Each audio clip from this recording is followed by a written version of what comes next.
Hey, this is Patrick Renna, and you are listening to the Man Cave Chronicles. Give it a listen, enjoy, and when you're done with that, go on over to you'rekillingmepod.com and listen to mine. Welcome to another episode of the Man Cave Chronicles. Welcome to the party, pal! You're my boy, Blue! Yo, Adrian! A podcast with interviews of amazing guests from the world of pop culture. Oh, yeah! TV. Nice! Movies. Oh, I love the movies! Comedy and more. From deep inside the Man Cave, your host, Elias. Patrick, welcome to the cave. Hey, thanks for having me. What's going on, man? What's new with you? Lots. Just it's been busy out here in LA, so we were talking about it. I'm a new dad. I mean, I guess it's not new anymore. He's almost 2.5. I can't believe it. Wow. Yeah, time flies. I have a 4-year-old daughter, and my son's going to be 2 in October, and just time flies, my friend. Yeah, it does. So it's starting to get fun with him, though. He's starting to really enjoy me, which is nice. Yeah, there you go. So, man, I want to thank you for coming on the show. You've been busy, man, the last few years, huh? Numerous TV shows and movie appearances, fatherhood, like I said. The listeners know you from the Sandlot Son-in-Law Glow on Netflix. Yeah. And we'll talk about that. Now you're also a host of You're Killing Me podcast, right? Yeah. Yeah, we'll talk about that. I want the listeners to get to know you a little bit more. So where are you originally from? I'm from Boston. Born and raised. My dad and his whole family's from the North End, and I was born in the Back Bay, but the first place I really lived was the North End, and then I sort of moved around to different suburbs of Boston. Oh, nice. Like I said, I'm originally from Massachusetts also, so I've been in Boston plenty of times. Cool. Did you enjoy growing up in Boston before you moved to LA? I did. I'm really glad that I grew up on the East Coast to kind of experience something different. LA is a wonderful city, but it's an interesting city too. There's the good and bad, but I think that's the way that it is in all cities. Yeah. But it was nice to experience what I think is the polar opposite in Boston to LA. Boston's like a small big city, and it's pretty compact, and I don't know. I guess it just, you get different values depending on the cities you're in. I was just in Chicago, and it's a completely different feel than any other city I've ever been in. I haven't spent a lot of time there. So it's nice, it's nice to have grown up in a different city. And, the sports ain't bad in Boston. So that's also nice. Yeah, we got to admit, we're a little spoiled when it comes to sports. A little bit, yeah. And then out here in LA, they're a little spoiled too. So I've only lived in spoiled cities. My co-host calls me a bandwagon fan, but I don't know what to tell you. I've been only in championship cities. I don't know what to say. So growing up in Boston, or even as a kid, growing up as a kid, what were you into? I did a little bit of theater growing up, and I knew I wanted to act. But honestly, I was just a regular kid. The stuff that I loved was sports. I loved baseball.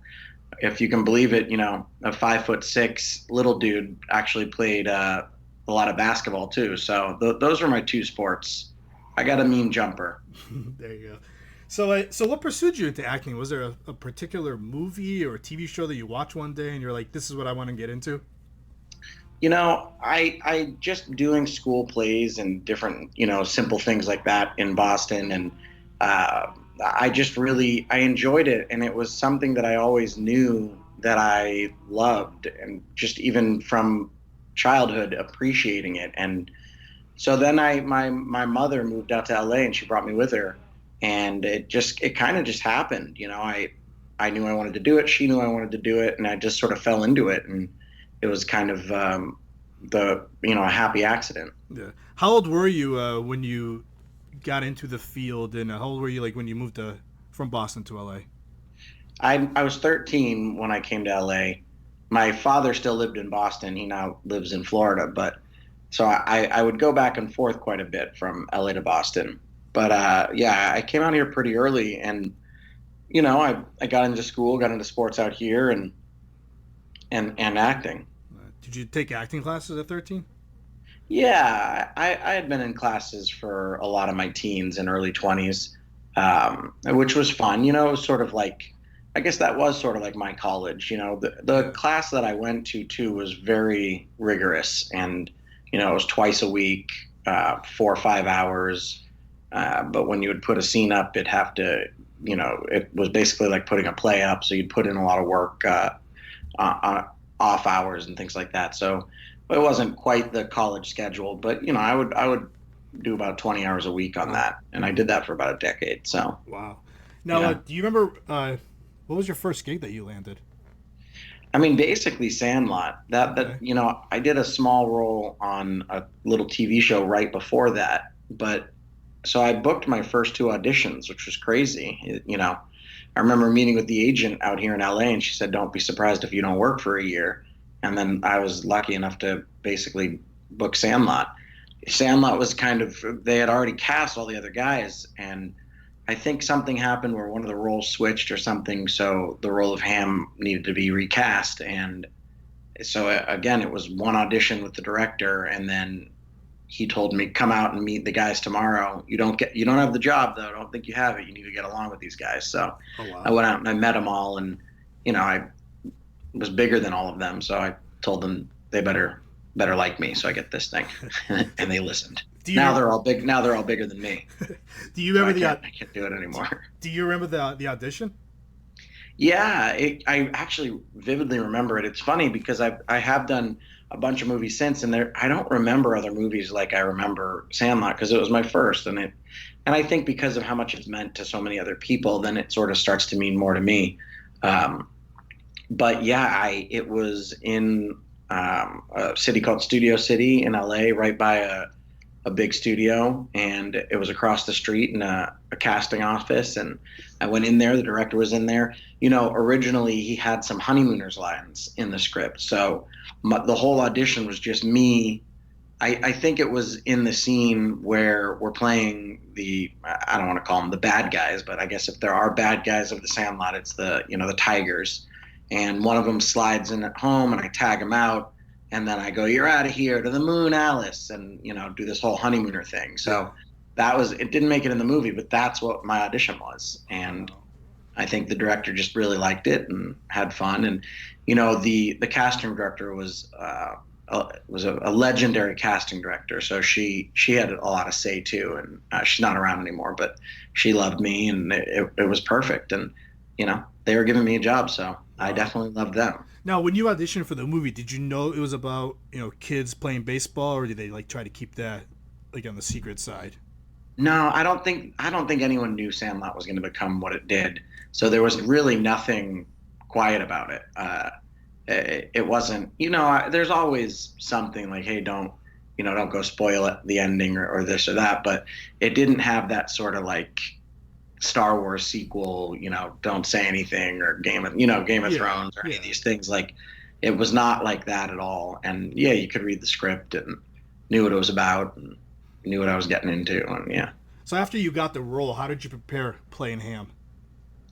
There wasn't really much preparation. I mean, I'm from Boston, so that kind of worked for me. Yeah. I'm already a loudmouth, and I play baseball. So I think that was part of the process the director went through as well, was to really cast people that at least had similarities to their character so that he could pull that out of them. And it wasn't like a complete 180.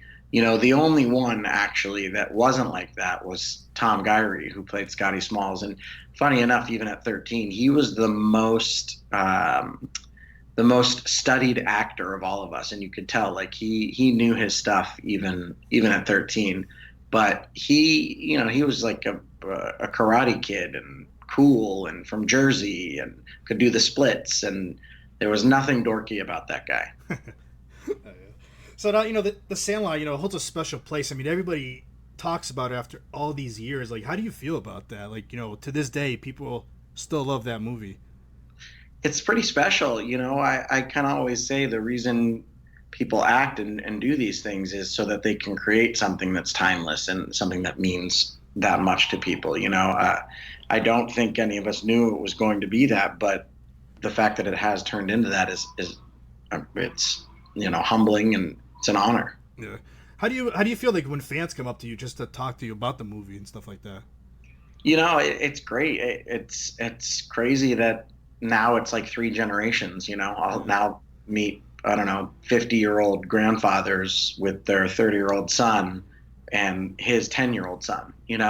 And they've all seen it, which is it's pretty wild to it's wild to be around kids that are 10 to 15. I was at a grocery store next to a high school the other day, and there were a bunch of high school kids that came up to me, and you're going, you guys weren't even a thought when this movie came out. Like, this movie came out 10 years before you were born. And that's pretty wild. Yeah. Wow. Like, did you ever like, in the craziest idea, ever imagine that Sandlot would be a cult classic? No, I had no idea that it would be like that. When you're filming movies, you definitely get the sense if something's good or not. And I think we knew that it was good. I think we knew that we weren't doing it didn't suck. Yeah. So we had the sense that something magical was happening, but not to that level. Yeah. Now, you recently reunited with the cast. I think it was like last year around this time, wasn't it? Yeah. How was that? That was great. I haven't seen some of them in 25 years, so it was pretty great to see them, and we kind of just fell right back into it. There's definitely a brotherhood we share, because I think we're all part of this special movie, and even though we haven't seen each other the whole time, it is something that we share together. So to get together with them has been pretty great. Yeah. Now, in the movie, do you have a favorite scene? I mean, I know everybody. I'm sure you heard it 100 times. The phrase "You're killing me, Smalls." But do you have a favorite scene that you enjoyed more? I think, God, I mean that scene, the treehouse campout scene, was definitely a fun one. That treehouse they built, and even the tree was a fake tree, so they built the whole tree. The Timmons house and Mr. Myrtle's house were just facades that they built, so it was like being on a soundstage, but outside. So even that was pretty magical for a 13-year-old. And the treehouse, the prop master and set decorators and art directors on that movie are second to none. I mean, they did such a fantastic job. So when you were in the treehouse, it felt like we were in a treehouse. And the way that the director, David Mickey Evans, really created the environments, he worked very hard for things to feel the way they should, and to control improv, because sometimes improv can get out of hand in movies, but he had a great way of controlling it so that it made sense for the movie. So that scene, we were camping out. It was nighttime. It was fun. So I did have a blast there. And I mean, come on, I was eating s'mores. There you go. But yeah, like nothing better than that. I think my favorite scene to film was probably they're together in the movie where I face off with Phillips from the Tigers, and we have the whole insult scene, and then it goes into me behind the plate talking trash.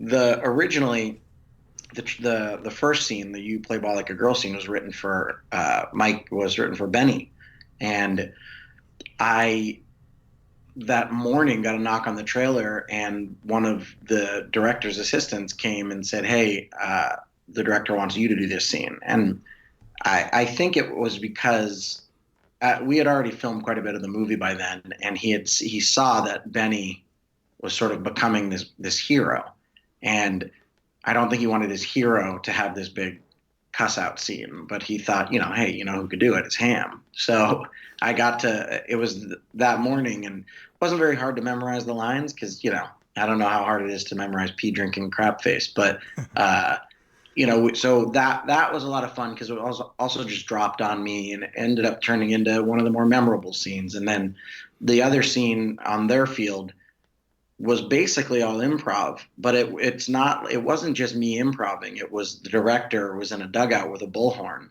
and he just rolled the camera and had each Tiger come up to the plate, and then he would say, "Okay, get ready. All right, Pat, say this," and he'd yell out some insult, and I'd sort of chuckle, and then I'd say it. And so it was sort of a director improv, and I might have thrown a few things in there, but I think those were my two favorites to film. Wow. Now, there's been rumors lately that, when I read an article that they're going to do a Sandlot series.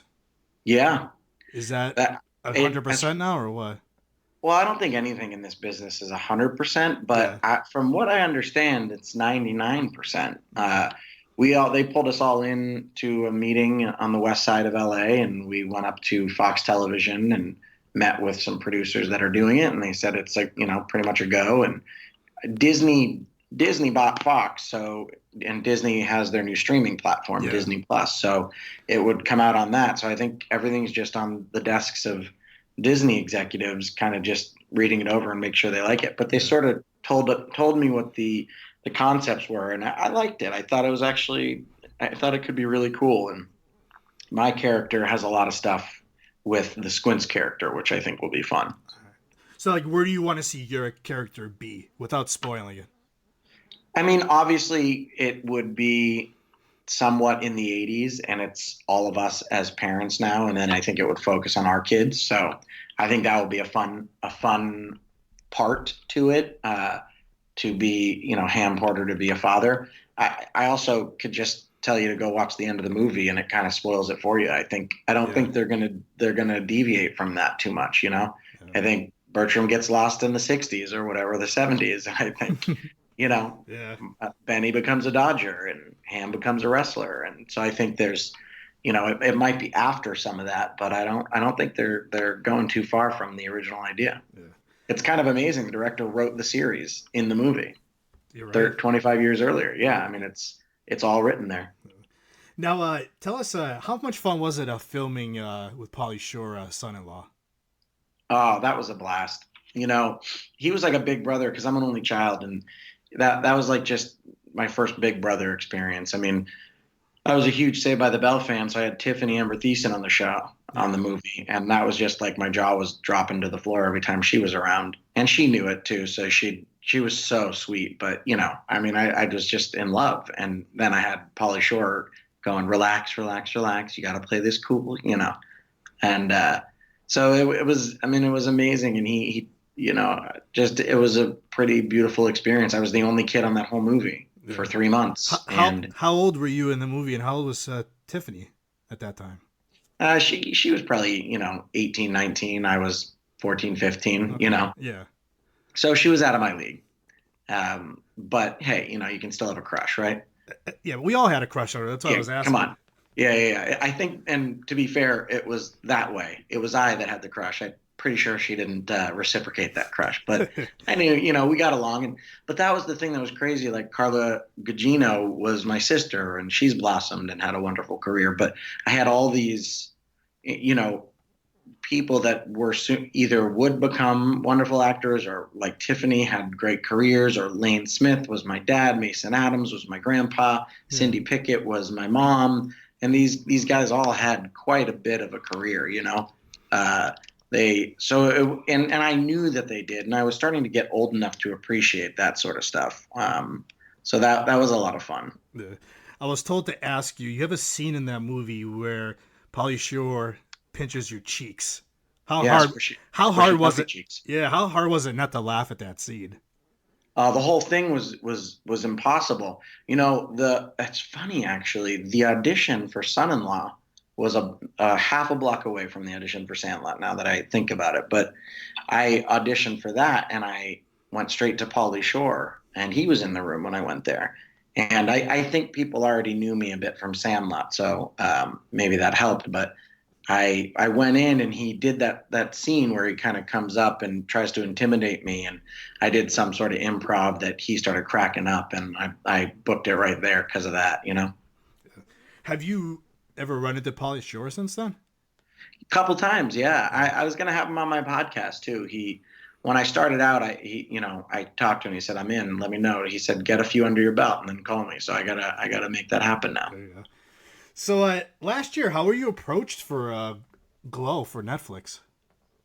The opportunity just kind of came out, and I met with the people over there, and they liked what I had to offer, and I think the show, there was a no-brainer to do that show, and that was an amazing experience. I've grown up with Melrose, Jackie Tone, who is one of the stars of the show, and so it was really nice to actually, because there's a huge cast, and they're all extraordinarily talented, and obviously the show is big, so it was a bit intimidating. But I had like an insider, so she kind of brought me around, and it was an amazing experience.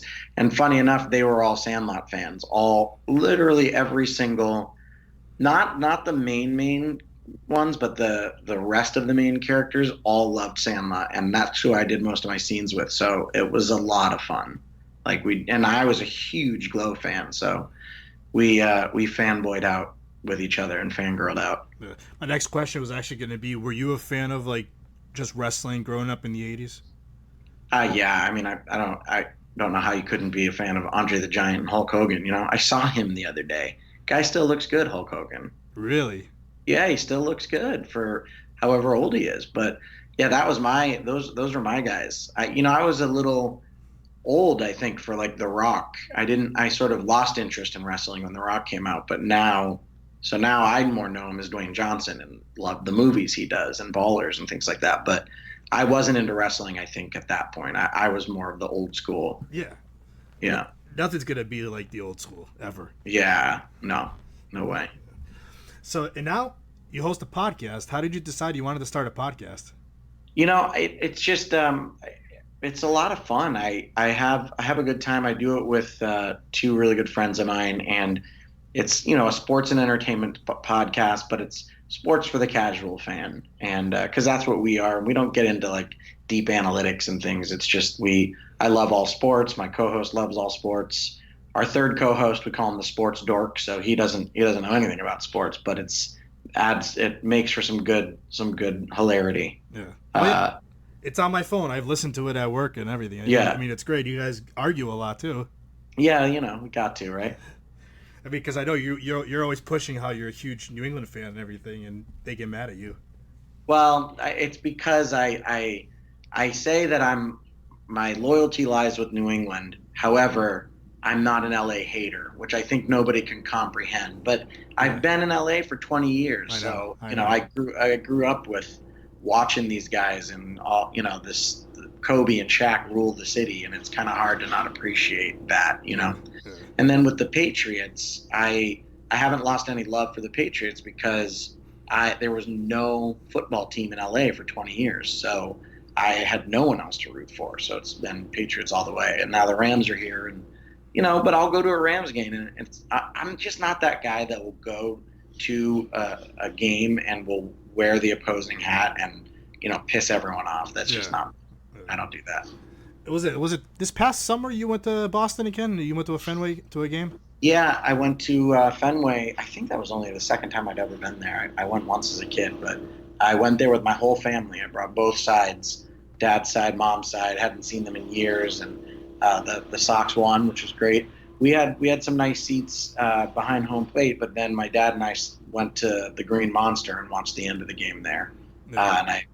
And because I had never been up there, and they're actually, you have to have like a ticket just for the Green Monster. Yeah. But they're pretty amazing seats. I didn't realize how good, because normally, you go to Dodger Stadium and you watch in the bleachers out back, and it's okay, and you get all you can eat, and that's fun. But the Green Monster seats are actually really good seats. Yeah, I agree. I've sat up there a few times before they got really expensive, and it's been great up there. Yeah, it's not cheap. Not cheap. So you did take some time off from acting because now you're a full-time father. Are you trying to ease back into acting? What's the next step? Yeah, I mean, I guess I took a little bit of time off, but not. I've never really fully kind of walked away from it. I just love it too much, and now absolutely getting back into it more and more. And I produced and acted in a movie a couple of years back, and that sort of spring me back into the whole game. Yeah. And then with the 25th anniversary, there's been opportunities there, and then Glow, and I mean, it's definitely what I've always done, and I love it. Yeah. Where do you see yourself like another 10 years from now? What do you hope to accomplish? Jeez, I mean, I would love to see the Sandlot show go. That would be a lot of fun to do it, as long as it is produced and done well. I think, because I think Sandlot's such a classic that you don't want to do anything to ruin it. But if it's sort of like the Cobra Kai thing with Karate Kid, I think they did a great job. Yeah. And you're not trying to be a sequel. I think that's an important part of it. But I'd love to do that. And would love to, just do tons of movies. And my wife and I want to have one more kid, so want to be a father of two. And Yeah. You mentioned Cobra Kai. Have you watched it? Are you a fan of it? I watched the first episode or two. I mean, you understand when you have a youngster, Oh yeah. your time for TV is pretty limited. So I don't usually make it through entire seasons of something anymore. Yeah. But I try and catch a couple episodes to get a feel for it. Right. And what I saw was amazing. I thought the way they opened that show, episode 1, was brilliant. Yeah. I don't know. Have you seen it? Yeah, I've actually caught up with it. Okay. The seasons, but yet, like you said, you're always going to be behind on shows once you have kids. Oh yeah, but the way that they, had the crane kick and Johnny was face down on the ground, and then they open him 20 years later, face down with a beer, drooling, passed out, hungover. It just was awesome. Yeah. How do you want nostalgic? Opening scene, Sandlot Series? Where do you want to see Ham? Gosh, I don't know. I mean, honestly, I would like to see him on a rope, with some sort of awesome wrestling outfit on, doing some sort of dive, and just something. I mean, come on. Yeah. I think that's the way you got to open it with Ham. So I know you're going to be in the Rhode Island Comic Con coming up in November. Do you enjoy doing the cons? I do, yeah. I enjoy them a lot. It's a nice time to sort of check out a new city, but also it's great because the people that are coming, they love the movie, and it's an opportunity to say hi to them in a kind of a space that is meant for that purpose. So it's nice because you're ready for it, and they're ready for it, and it's just a really good opportunity to meet people, and everyone's there to have a good time. So it's a lot of fun. Yeah. How many cons do you think you've done? I've only done like 2, okay. So I'm doing a couple more this year, but I haven't actually done a ton. So when you have young actors come up to you and say they want to get to the acting world, what's some advice that you give them?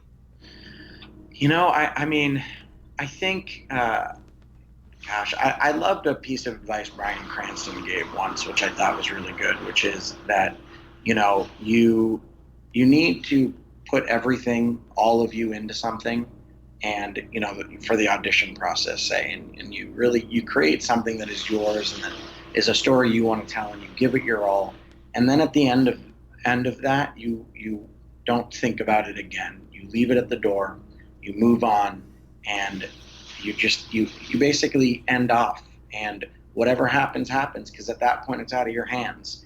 And so you basically are acting for yourself and to tell a story, and at that point you move on. And I loved that, and I think that it's true, because if you are acting for other people, especially in this day and age where any opinion is a tweet away, I think you're setting yourself up for failure.